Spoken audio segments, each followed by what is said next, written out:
Hello guys, welcome back to Paisa invest. आज हम NISM series 8 का चैप्टर नंबर 9 स्टार्ट करने वाले हैं, अकाउंटिंग एंड टैक्सेशन। बट इससे पहले मैं आपको कुछ बताना चाहती हूँ कि लाइक अगर आपको लेटेस्ट स्टडी मटेरियल चाहिए या फिर मॉक टेस्ट आप लेना चाहते हैं तो वो आप कहाँ से फ्री में डाउनलोड कर सकते हैं। लाइक इसके लिए मैं आपसे कोई कॉस्ट नहीं चार्ज कर रही हूँ, बट रिटर्न में मैं एक ही चीज़ आपसे मांग रही हूँ कि प्लीज़ आप मुझे मेरे ब्लॉग पे फॉलो करें एंड सब्सक्राइब करें एंड लाइक करें एंड ज़्यादा से ज़्यादा शेयर करें।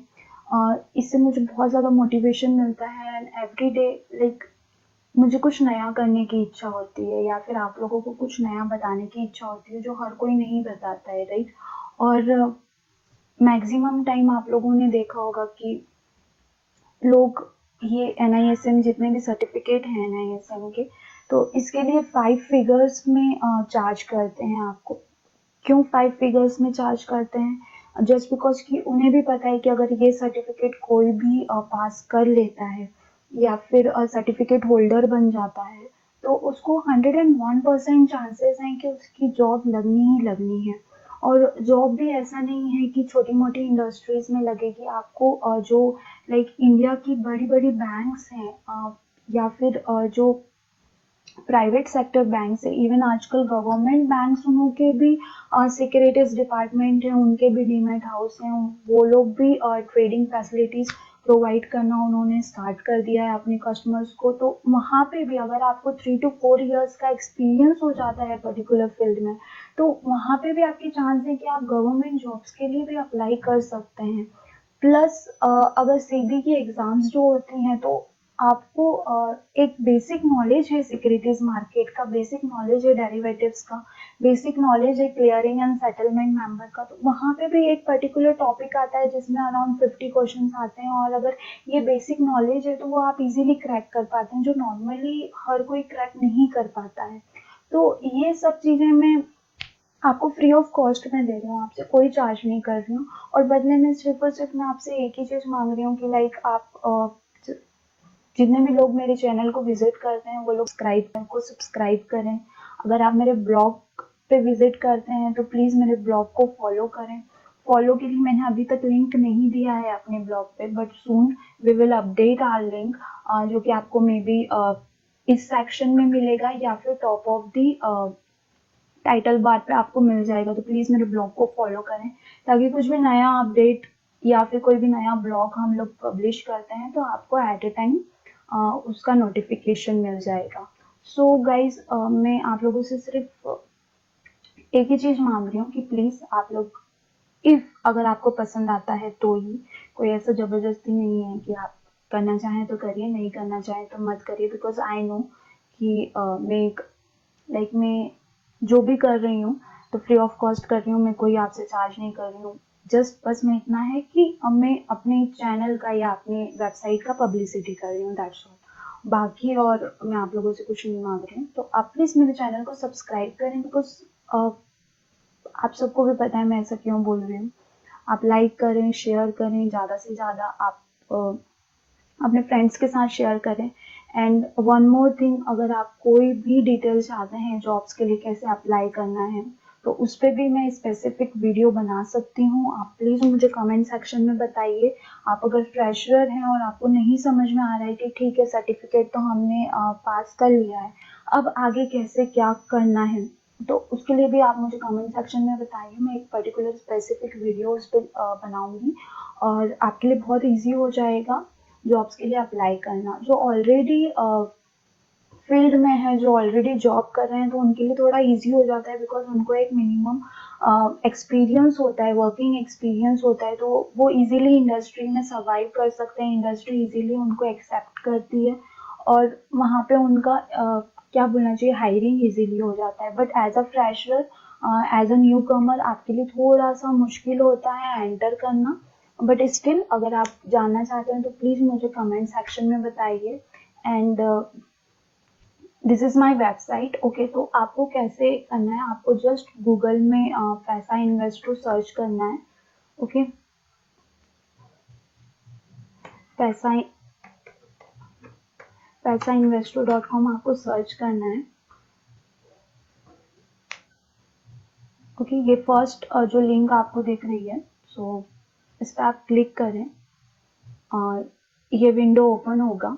ठीक है, और यहाँ पे अभी तो आर्टिकल्स नहीं अपडेटेड हैं, just because we are working on the website, तो अभी आपको ज़्यादा आर्टिकल्स नहीं मिलेंगे, बट स्टिल जल्दी ही हम stock market, derivatives, option trading, mutual funds, technical analysis, fundamental analysis, इन सब से रिलेटेड टॉपिक्स यहाँ पे अपडेट करने वाले हैं, तो ये भी आपको थोड़ा हेल्प करेंगे मार्केट को इजी वे में समझने के लिए।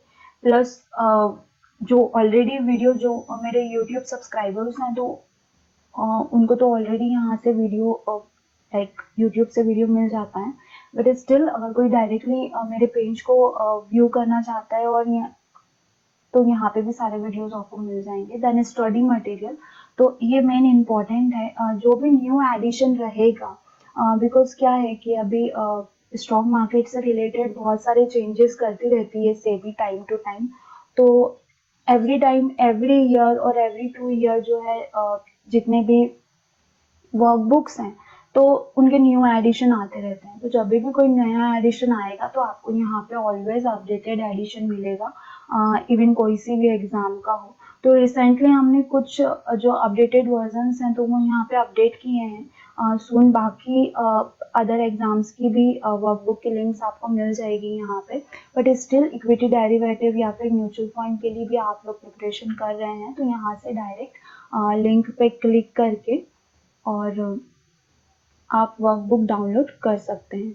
ठीक है, तो अगर आप पढ़ना चाहें कि ये पर्टिकुलर सर्टिफिकेट पास करने के बाद आपको बेसिक किन किन चीज़ों का नॉलेज हो जाएगा और आप किस किस फील्ड में जॉब कर सकते हैं, तो उसका पूरा डिटेल हम लोगों ने यहाँ पे दिया हुआ है। प्लस आपको एग्जाम फी कितना लगेगा, ड्यूरेशन कितना लगेगा, पासिंग मार्क्स कितने होंगे, कितने ईयर के लिए सर्टिफिकेट वैलिड होगा, तो ये भी सारी डिटेल्स यहाँ पर अवेलेबल हैं।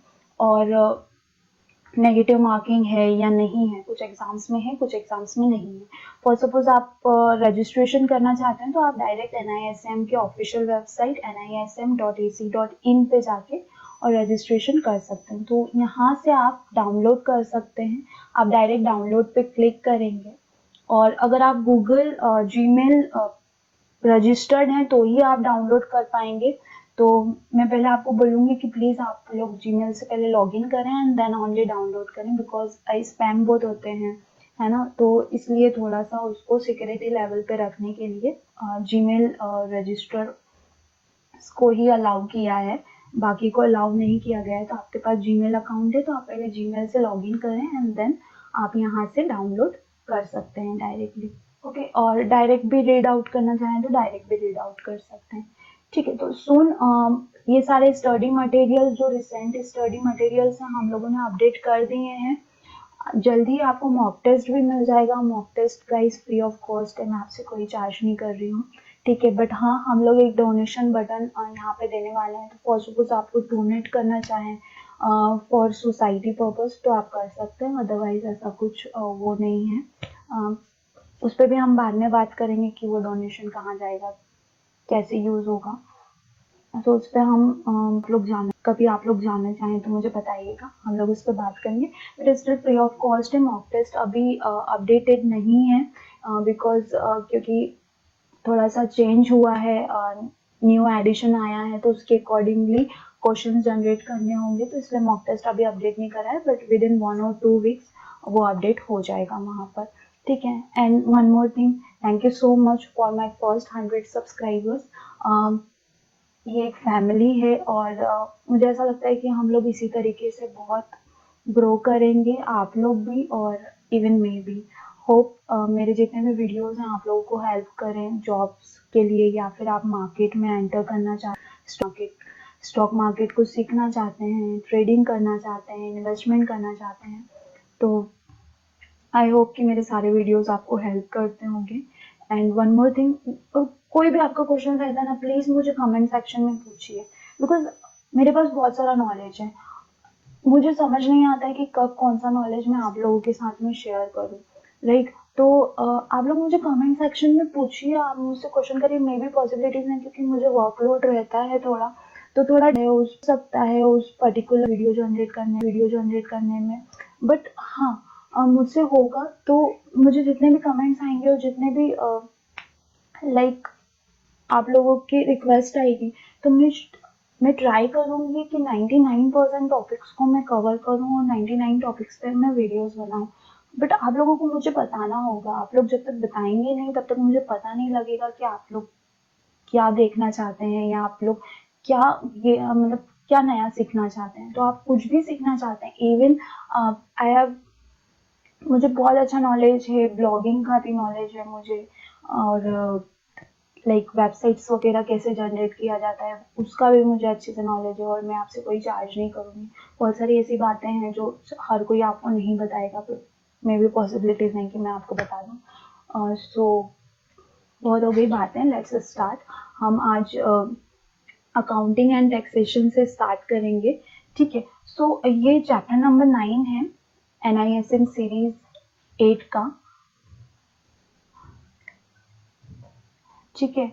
और इसमें से सिर्फ 3 मार्क्स के क्वेश्चंस आते हैं। आप चाहें तो स्किप भी कर सकते हैं, बट मैं बोलूँगी कि स्किप करने की कोई ज़रूरत नहीं है। बहुत सिंपल टॉपिक है, आपको नाम से ही समझ में आ रहा है।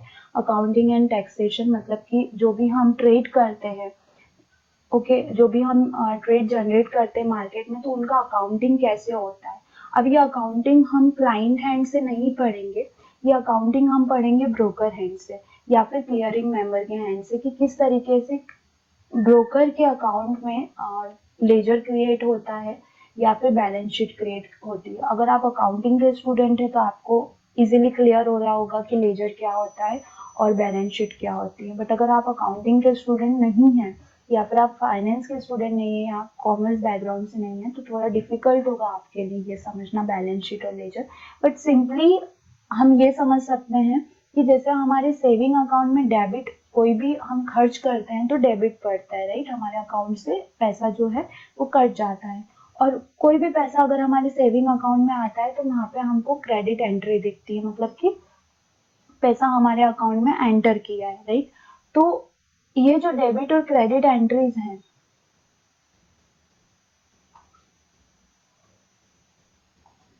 ठीक है, तो ये जो डेबिट और क्रेडिट एंट्रीज हैं अकाउंट पे रिफ्लेक्ट होती हैं।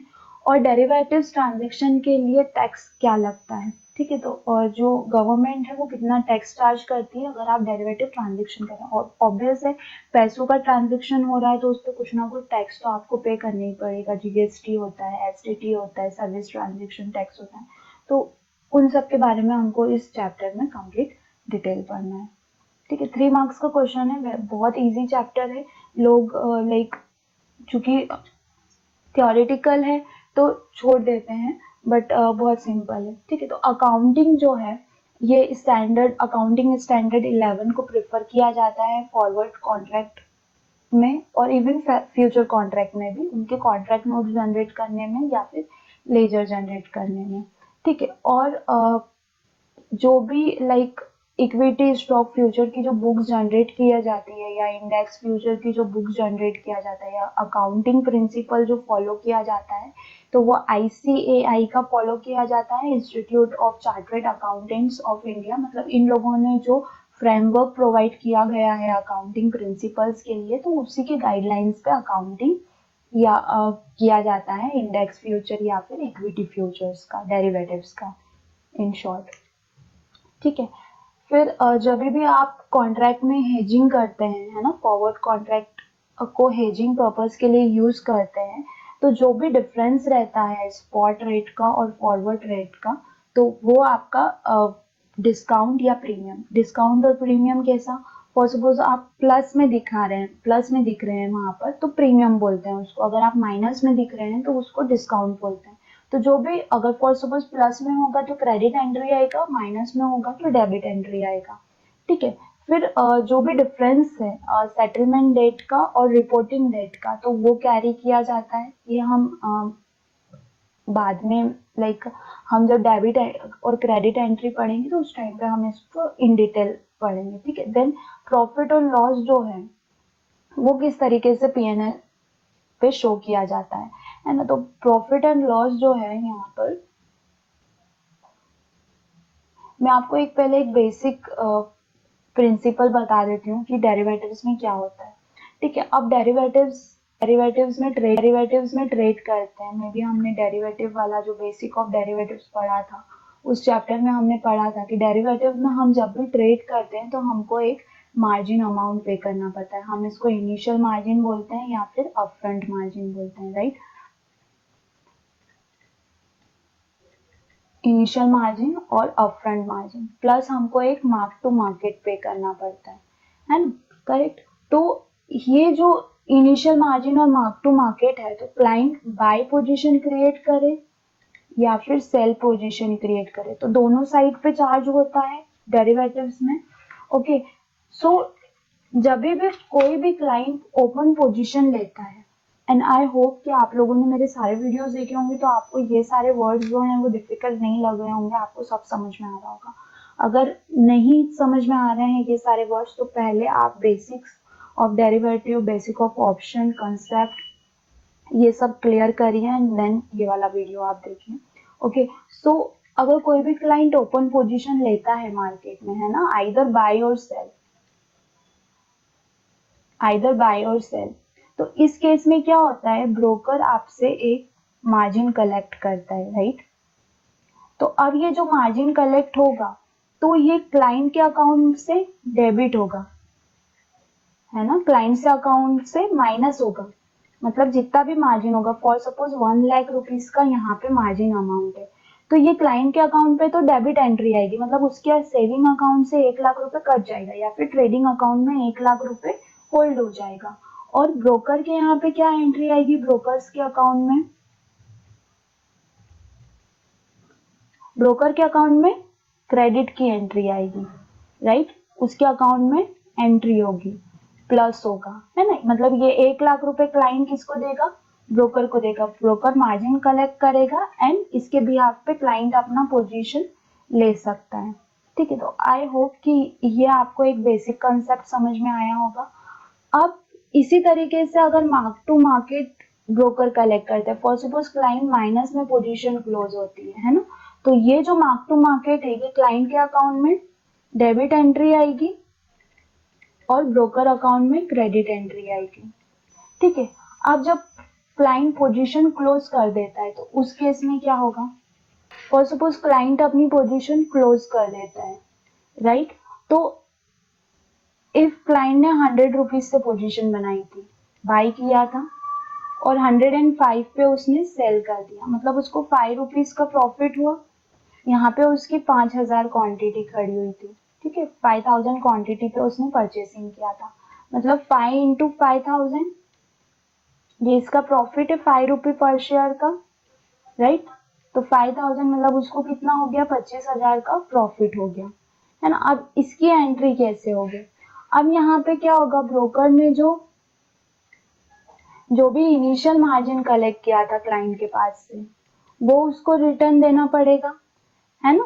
क्लाइंट से जो भी इनिशियल मार्जिन लिया था, तो वो क्लाइंट को क्या करना पड़ेगा, रिटर्न बैक करना पड़ेगा यहाँ पर, प्लस प्रॉफिट रिटर्न करना पड़ेगा, है ना। तो ये अब ये वाली जो एंट्री आएगी क्लाइंट के अकाउंट में, ये क्रेडिट एंट्री आएगी, और प्लस प्रॉफिट की भी जो एंट्री आएगी वो क्रेडिट एंट्री आएगी। तो इसी तरीके से अकाउंटिंग सिस्टम काम करता है। और एक एक और चीज की, जो प्रॉफिट एंड लॉस का जो कॉन्ट्रैक्ट नोट बनता है या पीएनएल, ये प्रॉफिट जो बनती है, प्रॉफिट एंड लॉस स्टेटमेंट, ठीक है, तो ये फीफो मेथड पे बनती है। ये क्वेश्चन आता है, आप चाहो तो कहीं पे नोट कर लो, फीफो मेथड। ठीक है, फीफो मतलब first in first out. Accounts student को पता होगा, बट नॉन अकाउंट स्टूडेंट या नॉन कॉमर्स स्टूडेंट्स को नहीं पता होगा। तो फर्स्ट इन फर्स्ट आउट पे ये वर्क करता है। ठीक है, वैसे क्वेश्चन डायरेक्ट ही आता है कि पीएनएल स्टेटमेंट मतलब कि किस प्रिंसिपल पे वर्क करती है, तो फीफो मेथड पे वर्क करती है। फीफो का मतलब क्या होता है कि फॉर सपोज क्लाइंट ने फ्यूचर एसबीआई का लिया है, ठीक है, अभी उसने फर्स्ट पोजीशन क्रिएट करी बाय की 220 रुपीज पे, स्टॉक जो है वो डाउन साइड आ जाता है 215 रुपए पे। यहाँ पे उसको लगता है कि नहीं, ये और प्लस साइड में मूव करेगा, अभी माइनस आया तो मैं एक काम करता हूँ, पोजीशन को एवरेज कर लेता हूँ। तो वो सेकंड पोजीशन अगेन बाई की क्रिएट करता है 215 रुपए पे, ठीक है। अब क्या होता है कि स्टॉक और थोड़ा सा नीचे आ जाता है और थर्ड पोजीशन उसको लेनी पड़ जाती है, और थर्ड पोजीशन वो लेता है 210 रुपीज पे, ठीक है। अब उसने ये 3 पोजीशन ली, आपके अकॉर्डिंग आप 3 पोजीशन ले रहे हैं, तो जो भी फॉर सपोज 1000 क्वांटिटी पे वो परचेसिंग कर रहा है, मतलब अभी उसके पास में टोटल 3000 क्वांटिटी है, राइट, बाइक पे, है ना। और इसका एवरेज जो रहेगा वो 220 प्लस 215 प्लस 210 डिवाइडेड बाय 3, तो ये जो आएगा ये इसका एवरेज प्राइस आ जाएगा। तो ये एवरेज प्राइस अराउंड कितना आएगा, आई थिंक 215 रुपीज के आसपास आएगा 3000 क्वांटिटी का। अब वो क्या करता है कि जैसे ही 220 रुपीज पे जाती है ऑर्डर, है ना, 220 पे जैसे ही एसबीआई का प्राइस जाता है अगेन 220, तो वो सेल कर देता है अपनी पोजीशन पर। वो सारे लॉट सेल नहीं करता है, वो क्या करता है, जो नीचे के जो 2 लॉट रहते हैं वो ये मान के चलता है कि मैंने जो लास्ट 2 लॉट्स लिए थे तो वो मैं 2 लॉट आप सेल कर देता हूँ, ठीक है। तो वो 2000 क्वांटिटी सेल कर देता है। बट यहाँ पे सिस्टम क्लाइंट के अकॉर्डिंग वर्क नहीं करता है। क्लाइंट को जब रिफ्लेक्ट होगा, अगर वो ये 2 पोजीशन क्लियर करने के बाद अपना चेक करेगा पीएनएल, तो पीएनएल उसको ना तो एवरेज के हिसाब से बताएगा, ना ही ये दिखाएगा कि जो लास्ट में जो 2 पोजीशन लिया है वो आपने स्क्वायर ऑफ किया है। पीएनएल कैसा दिखाएगा, पीएनएल ये दिखाएगा आपने फर्स्ट पोजीशन लिया था 220 पे, इसको आपने सेल किया 220 पे, ठीक है। और सेकंड पोजीशन आपने लिया 215 पे, इसको आपने सेल किया 220 पे, ओके। सो ये वाला जो यहाँ पे इसको दिखेगा तो उसको सिर्फ 5 रुपीज प्लस में दिखेगा एक, और ये वाला जो दिखेगा तो ये उसको कॉस्ट टू कॉस्ट मतलब जीरो, ना तो प्रॉफिट है ना तो लॉस है। और ये वाली जो सेकंड पोजीशन है 215 और 220 वाली, तो इसको ये 5 रुपीज पर शेयर उसको प्लस में दिखेगा, तो उसको जो पैसा आएगा वो 1000 इंटू 5 के अकॉर्डिंग पैसा उसको क्रेडिट होगा। ऐसा नहीं होगा कि 210 और 215 तो एवरेज आया 212.5 का, और 212.5 के अकॉर्डिंग 220 पे उसने क्लोज किया पोजीशन, तो उसको 7.5 रुपीज का पर शेयर प्रॉफिट हुआ 2000 क्वांटिटी, नहीं। जब वो थर्ड पोजीशन क्लियर करेगा, इफ सपोज वो थर्ड पोजीशन जो क्लियर करता है वो 225 पे क्लियर करता है, तो इस केस में 210 रुपए, क्योंकि सबसे लास्ट पोजीशन थी, तो जो 225 पे लेगा तो यहाँ पे उसको 15 रुपीज का प्लस दिखेगा, ठीक है। बट अगर वो 210 के बिलो क्लोजिंग पे क्लोज करता है पोजीशन, तो उसको यहाँ पर उस पोजीशन के अकॉर्डिंग माइनस दिखेगा। इसका मतलब क्या है, फिफो कैसे वर्क करता है, फर्स्ट इन फर्स्ट आउट, जो आपने पहले पोजीशन एंटर किया है और जो भी आप फर्स्ट, जो भी पोजीशन आप आउट कर रहे हो मतलब सेल कर रहे हो, अगर आपने पहले बाय 220 रुपए पे किया था और उसके बाद आपने 220 पे ही क्लोज कर दिया पोजीशन, तो आपका जो क्लियरेंस होगा वो फर्स्ट पोजीशन का 220 पे होगा, देन सेकंड पोजीशन का 220 पे होगा, और थर्ड पोजीशन आप जब भी जिस भी रेट पे स्क्वायर ऑफ करोगे तो उसके अकॉर्डिंगली उसका जो भी डिफरेंस होगा वो प्लस या माइनस कैलकुलेट करता है सिस्टम। ना सिस्टम एवरेज पे कैलकुलेट करता है, ना ही सिस्टम आपके अकॉर्डिंग कैलकुलेट करता है कि यार मैंने सबसे लास्ट पोजीशन मतलब लास्ट वाला जो लिया था पोजीशन वो लास्ट इन फर्स्ट आउट के हिसाब से वर्क नहीं करता है। फीफो के अकॉर्डिंग वर्क करता है फर्स्ट इन फर्स्ट आउट, जो पोजीशन आपने पहले लिया है उसका अगर क्लोज हुआ है तो वही वहां पर रिफ्लेक्ट होगा। बट हाँ, जब हम पीएनएल निकालते हैं तो फिर उसमें हमको ये तीनों का एवरेज होके और वहां पे मिलता है। बट जो कॉन्ट्रैक्ट नोट हमको जिस हिसाब से आते हैं या जो पैसा डेबिट और क्रेडिट एंट्री आती है वो फीफो के अकॉर्डिंग ही आती है, ठीक है। तो ये एक क्वेश्चन आता है, आई होप कंसेप्ट आपको समझ में आया होगा इसका। सो नेक्स्ट हम पढ़ेंगे कि forward contract is for trading and speculation, मतलब कि फॉरवर्ड कॉन्ट्रैक्ट को ट्रेडिंग और स्पेक्यूलेशन जो इंट्राडे करते हैं वो किस तरीके से करते हैं। तो यहाँ पे कोई प्रीमियम और डिस्काउंट कलेक्ट नहीं किया जाता है, जैसे एजिंग में मैंने बताया था कि जो भी डिफरेंस रहेगा स्पॉट प्राइस का और फॉरवर्ड कॉन्ट्रैक्ट का उसके अकॉर्डिंगली डेबिट और क्रेडिट एंट्री पड़ेगी। बट यहाँ पे ऐसा कुछ भी नहीं है, आपको जो फर्स्ट इनिशियल मार्जिन है वो पे करना है, एंड देन आप जहाँ पे भी क्लोज करते हो position at the end of the day वहां पे आपका जो भी प्लस रहेगा तो आपको नेक्स्ट डे क्रेडिट हो जाएगा, अगर आपका माइनस रहेगा तो सेम टाइम सेम डे आपका डेबिट हो जाएगा अकाउंट से और मार्जिन अमाउंट आपको रिलीज हो जाएगा। यही सेकंड में लिखा हुआ है कि अ गेन और a loss that is the difference between the forward rate as per the contract previous year end valuation rate, the forward rate available at the year end. Because forward contract जो रहते हैं वो yearly work करते हैं तो वो P&L में yearly reflect होंगे। फ्यूचर भी ईयरली वर्क करते हैं। हमारा जो फाइनेंशियल ईयर सेशन चलता है वो 1 अप्रैल टू 31 मार्च चलता है, राइट। तो उसी के अकॉर्डिंग P&L जनरेट होती है। आप जब ITR फाइल करते हैं तो आपको 1 अप्रैल टू 31 मार्च तक का ITR फाइल करना पड़ता है। तो सेम जो P&L यहाँ पे प्रॉफिट एंड लॉस स्टेटमेंट निकलता है तो वो भी 1 ईयर का निकलता है। बट आपके पास यहाँ पे बहुत सारे ऑप्शंस रहते हैं। आप every day, every month, every week का भी P&L स्टेटमेंट अपने ब्रोकर से ले सकते हैं। बट फॉर ITR पर्पज और फॉर फाइनेंशियल ईयर के अकॉर्डिंग बुक में जो दे रखा है वो ईयर एंड दे रखा है, ठीक है। और प्रॉफिट एंड लॉस जो है वो फॉरवर्ड कॉन्ट्रैक्ट का वो रिफ्लेक्ट हो जाता है P&L में, ठीक है। अभी ये थोड़ा सा लाइक थ्योरेटिकल है, हम इसको पढ़ेंगे और समझेंगे, ठीक है। Every client is required to pay the trading member clearing member initial margin. Obvious हमने ये सब पढ़ ही रखा है कि इनिशियल सबसे फर्स्ट जो है हर एक क्लाइंट को इनिशियल मार्जिन पे करना पड़ता है। इफ इनिशियल मार्जिन क्लाइंट नहीं पे करता है और ब्रोकर पोजीशन बनाने के लिए दे देता है क्लाइंट को, तो यहाँ पे सेबी के रूल्स के according broker and client both को पेनल्टी चार्ज होती है जो कि 5% की पेनल्टी है, ठीक है। तो इसलिए कोई भी broker without collect initial margin position create करने नहीं देता है। ब्रोकर क्लाइंट से इनिशियल मार्जिन कलेक्ट करता है और वो किसको फॉरवर्ड करता है, क्लियरिंग कॉर्पोरेशन को या क्लियरिंग मेंबर को वो फॉरवर्ड करता है जिसके भी अंडर में वो काम कर रहा है। एंड देन वो इक्विटी इंडेक्स या फिर स्टॉक में क्लाइंट पोजीशन बना पाता है, ठीक है।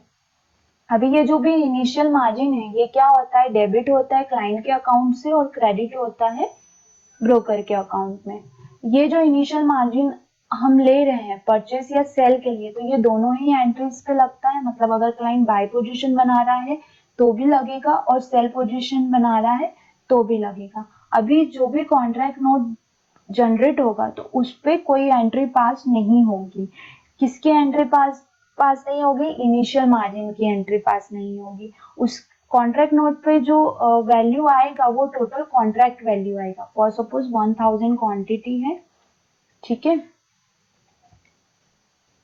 1000 क्वांटिटी है इंटू 200 के रेट से लिया है। 200 नहीं लेते, बहुत कम हो जाएगा। 500 के रेट से लिया है तो अभी कितना आ रहा है, 5 लाख रुपए आ रहा है, करेक्ट। तो ये कॉन्ट्रैक्ट वैल्यू हो गई टोटल, है ना, कि 1000 क्वांटिटी, 1000 का लॉट साइज है, 500 का रेट चल रहा है स्टॉक का, ये स्टॉक प्राइस है, करेक्ट। तो आपको 5 लाख रुपए पे करना थे। बट फ्यूचर में क्या होता है, हमको 5 लाख रुपीज पूरा पे नहीं करना होता, हमको सिर्फ इनिशियल मार्जिन पे करना होता है ना। तो इनिशियल मार्जिन कितना रहता है, 10% से लेकर तो 35% तक रहता है, depend on the market fluctuation ज्यादा रहेगा तो परसेंटेज इनिशियल मार्जिन ज्यादा लगेगा, कम रहेगा तो कम लगेगा, ठीक है।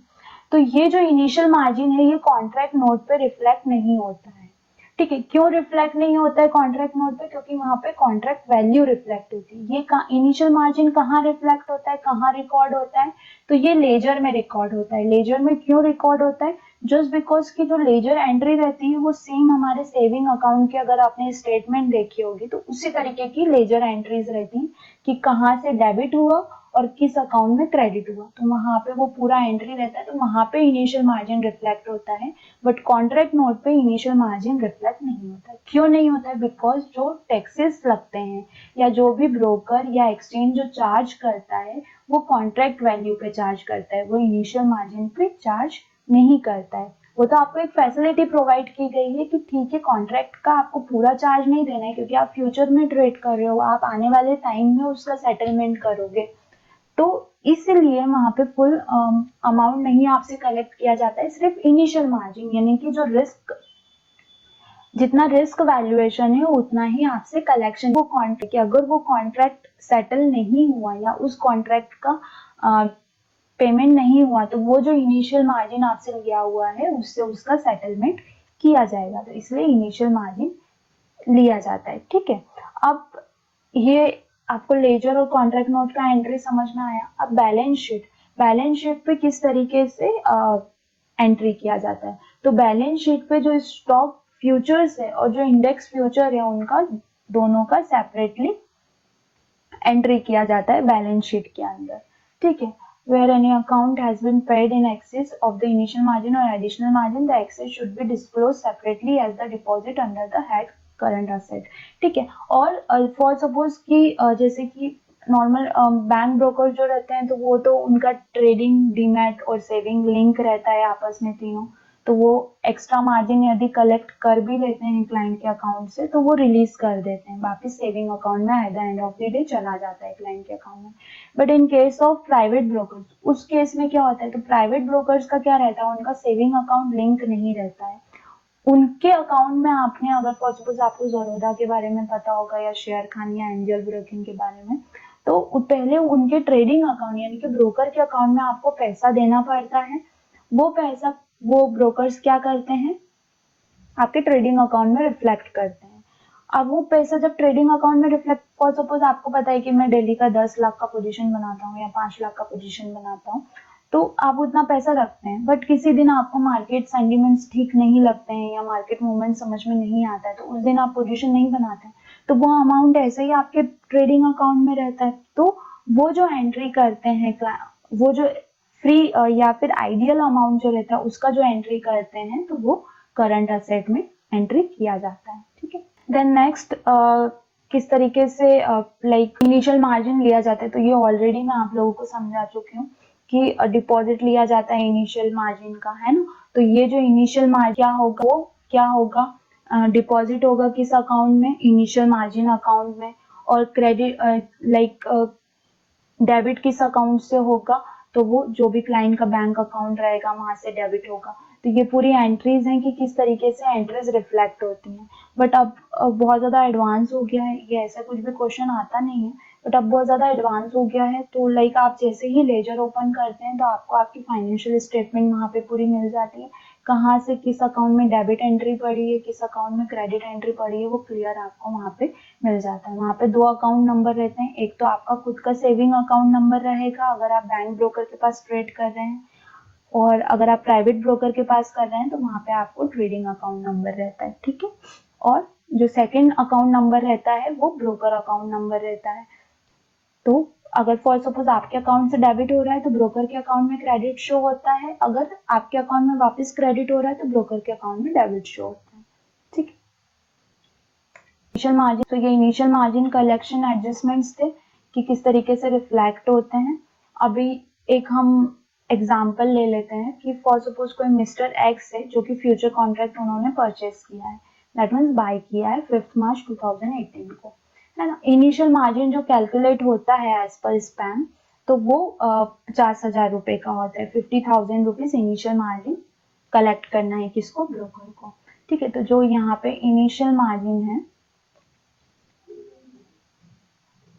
वो 50K है, ओके।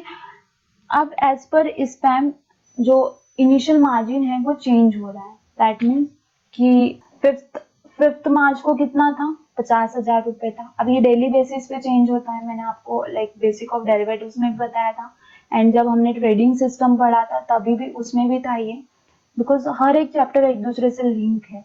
तो नेक्स्ट डे जो है वो 55K हो रहा है, फिर 45 हो रहा है, फिर 47 हो रहा है, ठीक है। अब इस केस में क्या होगा कि जब 5th को उसने पोजीशन लिया, राइट, तो उसके अकाउंट में कितना डेबिट आया, 50,000 का।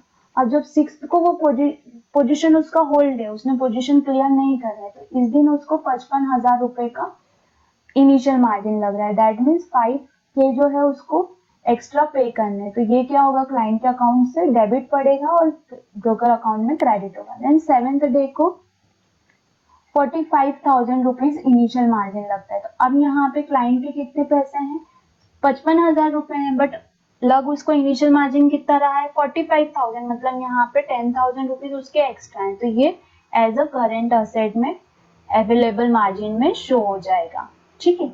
अभी next day 8th of March को अगेन 47K लग रहा है, दैट मीन्स 3,000 रुपीज और देना पड़ेंगे एक्स्ट्रा, क्योंकि ऑलरेडी 45 दिया हुआ है। तो ये जो करंट असेट है इसमें से 3K कलेक्ट करेगा ब्रोकर, और करंट असेट में ओनली 7K बताएगा। ठीक है, इस तरीके से जो है ब्रोकर इनिशियल मार्जिन पे कैलकुलेशंस करते हैं। ठीक है, और mark to market calculation separate होता है। इनिशियल मार्जिन के साथ मार्क टू मार्केट कैलकुलेशन नहीं हो, ऐसा नहीं कि 50,000 का इनिशियल मार्जिन कलेक्ट कर लिया एंड देन नेक्स्ट डे जो मार्क टू मार्केट आ रहा है वो 10,000, तो 60,000 रुपए ये और फिर 55 तो -5 हो गया। नहीं नहीं, इनिशियल मार्जिन कैलकुलेशन सेपरेट होता है और mark to market calculation separate होता है। दोनों का अकाउंट भी सेपरेट रहता है, वो लोग दोनों का अकाउंट सेपरेट मेंटेन करते हैं। अगर मिक्स कर देंगे तो फिर उनको कैसे समझ में आएगा कि इसका मार्क टू मार्केट कितना कलेक्शन हुआ था, या और इनिशियल मार्जिन इसको प्रॉफिट हुआ था और इसको प्रॉफिट कितना हुआ है, तो अब इसको रिटर्न कितना देना है, तो बहुत कॉम्प्लिकेटेड हो जाएगा। तो that's why initial margin account अलग रहता है, मार्क टू मार्केट अकाउंट अलग रहता है, and profit and loss account अलग रहता है। मार्क टू मार्केट जो अकाउंट रहता है वो सिर्फ कलेक्शन ऑफ मार्जिन रहता है, जस्ट बिकॉज की जो मार्केट में फ्लक्चुएशन आ रही है तो उसके कारण जो रिस्क और रिवॉर्ड रेशियो कम या ज्यादा हो रहा है तो वो क्लाइंट से कलेक्ट किया जाता है, बिकॉज फ्यूचर और derivatives are very risky market, because contract close होता है। अगर क्लोजिंग के टाइम पे क्लाइंट ने पैसा नहीं दिया तो वो ड्यूज ब्रोकर कहाँ से एडजस्ट करेगा, तो दैट्स वाई वो डेली बेसिस पे उससे मार्जिन कलेक्शन भी करता है और मार्क टू मार्केट कलेक्शन भी करता है। तो यही सब इस पर्टिकुलर स्लाइड में दिया हुआ है ना। एंड देन ये सेम है मार्क टू मार्केट का, जो मैंने आपको बताया कि इनिशियल मार्जिन का सेपरेट कलेक्शन होता है और मार्क टू मार्केट का सेपरेट कलेक्शन होता है। अब एक एग्जांपल हम समझ लेते हैं जो ऑलरेडी हम समझ चुके हैं कि फॉर सपोज क्लाइंट ने एक बाय पोजीशन लिया है ना, 105 रुपीज से इसने बाय पोजीशन लिया है। अब 3:30 मार्केट क्लोजिंग के टाइम पे जो पोजीशन क्लोज होती है वो 110 रुपए पे क्लोज होती है, दैट मीन्स 5 रुपीज प्लस में क्लोजिंग हुई है। तो क्या ब्रोकर क्या करेगा, क्लाइंट का जो पुल अकाउंट है ना, क्लाइंट का जो भी ट्रेडिंग अकाउंट बोला जाता है या फिर पुल अकाउंट बोला जाता है, इसमें उसको 5 rupees into for suppose 5,000 quantity है तो 5,000 इतना मार्जिन एक्स्ट्रा अवेलेबल कर देगा, 25K का एक्स्ट्रा अवेलेबल कर देगा। अब उसका जो पोजीशन यहाँ पे क्रिएट रहेगा वो किससे रहेगा, 110 रुपए प्रीवियस वैल्यू से क्रिएट रहेगा। ठीक है, अब नेक्स्ट डे क्लोज देता है, ये फर्स्ट डे क्लोजिंग दिया था, नेक्स्ट डे ये क्लोज देता है 105 रुपए पे अगेन, है ना। तो अब यहाँ पे जो कलेक्शन होगा वो -25K का जो ये एक्स्ट्रा फंड था उसके अकाउंट में वो यहाँ से ब्रोकर एडजस्ट कर देगा। तो इस तरीके से मार्क टू मार्केट का कलेक्शन होता है। ठीक है, और इसका एंट्री जो होता है, अगर फॉर सपोज माइनस में मार्क टू मार्केट जा रहा है यानी कि लॉस में क्लोज हो रहा है स्टॉक, तो मार्क टू मार्केट क्लाइंट के अकाउंट से डेबिट किया जाता है, मतलब लिया जाता है वहां से। और अगर प्लस में क्लोज होता है अकाउंट तो क्लाइंट के अकाउंट में क्रेडिट कर दिया जाता है, बट ये सेम डे नहीं होता है, ये नेक्स्ट डे मॉर्निंग में होता है 9 बजे, है ना। जो भी एडजस्टमेंट प्राइस रहता है स्टॉक का उसके अकॉर्डिंग उससे मार्क टू मार्केट कलेक्ट किया जाता है और दोनों अकाउंट सेपरेट रखे जाते हैं। इनिशियल मार्जिन अकाउंट भी सेपरेट रखा जाता है और मार्क टू मार्केट अकाउंट भी सेपरेट रखा जाता है। ओके, और इक्विटी और इंडेक्स का भी बैलेंस शीट जो रहता है वो सेपरेट रखा जाता है। देन ओके, अब हम टैक्सेशन पढ़ेंगे कि क्लाइंट को क्या क्या टैक्स चार्ज होता है। अब ये जो भी टैक्स चार्ज होता है ये कॉन्ट्रैक्ट वैल्यू पे चार्ज होता है, ये भी आप कहीं पे नोट कर। ठीक है, समटाइम्स ये क्वेश्चन आता है समटाइम्स नहीं आता है, इतना ज्यादा मतलब लाइक पॉपुलर क्वेश्चन नहीं है, बट कभी कभी किसी किसी एग्जाम में ये क्वेश्चन पूछ लिया जाता है। तो जो कॉन्ट्रैक्ट वैल्यू रहती है उस पर ये चार्ज किया जाता है। अब कॉन्ट्रैक्ट वैल्यू क्या होती है कि फॉर सपोज SBI है ना, 3500 का इसका लॉट साइज है ना, और SBI का जो प्राइस चल रहा है अभी वो 200 रुपीज चल रहा है, तो टोटल कॉन्ट्रैक्ट वैल्यू कितनी हो जाती है, 7 लाख रुपीज की, है ना। पोजीशन क्लाइंट फ्यूचर में किस पे बनाता है, इनिशियल मार्जिन पे करके बनाता है। तो ये जो चार्जेस हैं, ट्रांजेक्शन चार्जेस हैं, ये इसको इनिशियल मार्जिन, ये इसको किस पे लगते हैं, मतलब टोटल 7 लाख रुपीस पे इसको ये चार्ज पे करना पड़ेगा। अब ये जो एसटीटी है ये फ्यूचर में सिर्फ 1 लाख पे लगता है ना, मतलब आइदर बाय पे लगेगा या फिर ओनली सेल पे लगेगा। फ्यूचर में सिर्फ 1 लाख पे। 1 लाख मतलब क्या होता है, जैसे हम बाय और सेल करते हैं ना तो इसको बोथ लाख बोला जाता है। अगर हम सिर्फ बाय कर रहे हैं तो 1 लाख बोला जाता है, अगर हम सिर्फ सेल कर रहे हैं तो भी 1 लाख बोला जाता है, बट अपन दोनों करते हैं बाय से तो उसको बोथ लाख बोला जाता है। तो सिर्फ 1 लाख पे फ्यूचर्स में जो है वो टैक्स चार्ज होता है, ठीक है।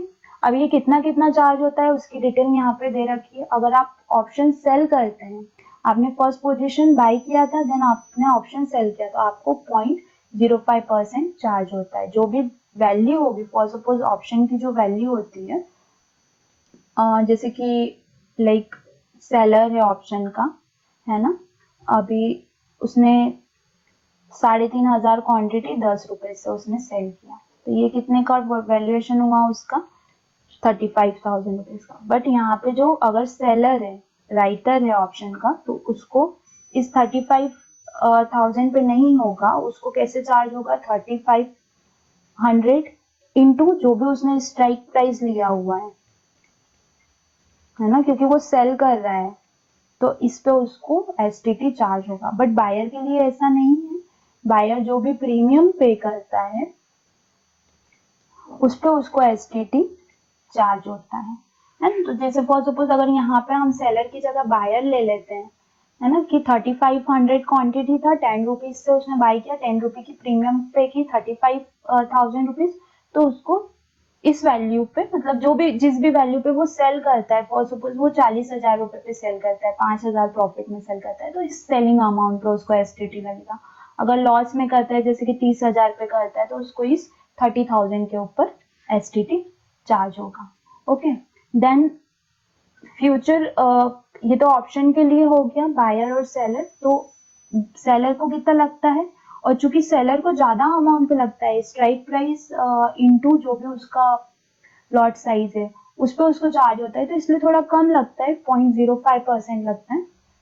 और जो अगर फॉर सपोज कोई बायर है ऑप्शन का तो उसको जो भी एक्सरसाइज करेगा जहां पे भी, तो वहां पे उसको कितना लगेगा 0.125%। इसी तरीके से फ्यूचर अगर बाय किया हुआ है उसने और सेल करता है तो भी उसको 0.1% लगता है, 0.01% लगता है। और अगर फर्स्ट उसने सेल किया हुआ है एंड देन बाय करता है तो भी उसको 0.01%। यहाँ पे जो लाइक क्या बोलते हैं कि बैक ऑफिस टीम वर्क करती है या फिर जो क्लियरिंग कॉर्पोरेशन ने एक फ्रेमवर्क बनाया हुआ है, तो आप फ्यूचर जब भी सेल करोगे, आपने फर्स्ट नेक्ड पोजीशन सेल के ली हुई है या आप अपनी पोजीशन इंस्क्योर ऑफ कर रहे हो, तो आप जब भी फ्यूचर सेल पिट जैसे ही आप प्लेस करोगे तो वहीं पे ही आपका जो है ये एसटीटी चार्ज कट हो जाता है 0.01% का।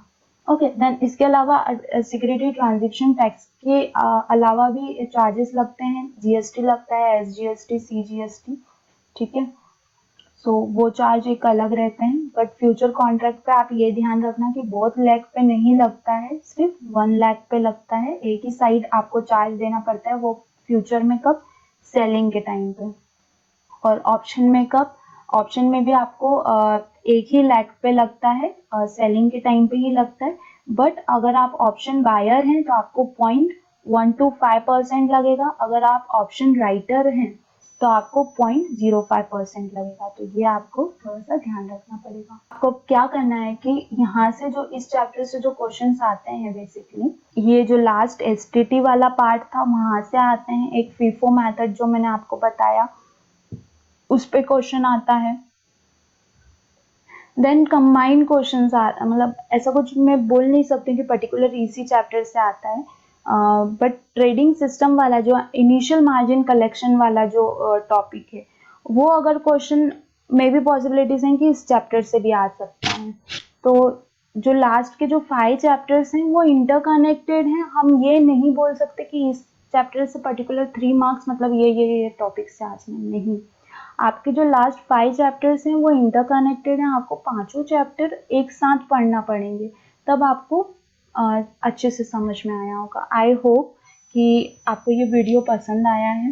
और अगर पसंद आया है तो प्लीज़ लाइक करें। अगर आप चैनल पे नए हैं तो सब्सक्राइब। मुझे बहुत मोटिवेशन मिलता है आप लोगों की कमेंट्स पढ़कर। मुझे बहुत अच्छा लगता है जब लोग मुझे लाइक कमेंट करते हैं कि आप अच्छा काम कर रहे हो या फिर थैंक यू कहते हैं, तो लाइक मैं आपको बता नहीं सकती हूँ मुझे कितना अच्छा लगता है। तो प्लीज़ कीप गोइंग, ऐसे ही आप मुझे अच्छे-अच्छे कमेंट्स करते रहें। और प्लीज़ आपको कोई भी डाउट है, क्वेश्चन है या फिर आप कुछ भी जानना चाहते हैं तो आप कमेंट सेक्शन में मुझसे पूछिए। मैं ट्राई करूँगी कि आपको सेम टाइम पे आंसर करूँ, और मैं भी नहीं कर सकी तो मैं आपको थोड़ा डिले होगा बट मैं आपको आंसर ज़रूर करूँगी। So hope and study material के लिए मैं आपको लिंक प्रोवाइड कर दूंगी डिस्क्रिप्शन बॉक्स में भी, और टॉप ऑफ द वीडियो भी मैं ट्राई करूंगी लिंक प्रोवाइड करने का। तो आप वहां से स्टडी मटेरियल डाउनलोड कर सकते हैं। प्लस मॉक टेस्ट अभी अपडेट नहीं हुआ है but soon mock test update हो जाएगा। And one more time thank you so much for my first 100 subscribers. आप लोगों के कारण ही मैं ग्रो कर रही हूँ एंड आई होप ये हमारी जो फैमिली क्रिएट हो रही है धीरे धीरे करके हम बहुत आगे बढ़ेंगे और हमारी बनेगी, फैमिली बनेगी। Thank you so much. Bye bye.